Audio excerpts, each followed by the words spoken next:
Perde terreno la pista inizialmente ipotizzata della gara clandestina tra auto. Gli atti depositati in procura, che comprendono anche alcune immagini delle telecamere di videosorveglianza e quelle dell'occhio elettronico interno alla Gazzella dei Carabinieri, non farebbero infatti presupporre che la Ford Fusion, guidata dal 37enne di origine Sinti e residente a Lucca con obbligo di firma, stesse sfrecciando con un'altra vettura. Le immagini rileverebbero un mezzo sorpassato dalla Ford.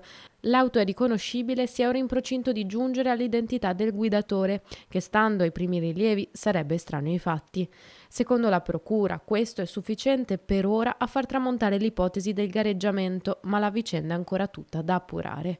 Molti infatti ancora i nodi da sciogliere. Il motivo per cui il 37enne attualmente ricoverato al Cafoncello fosse a Castelfranco avendo l'obbligo di firma quotidiano in questura a Lucca e perché stesse guidando proprio lui e non il 27enne Simone Stepic, proprietario della Ford, benché avesse la patente ritirata.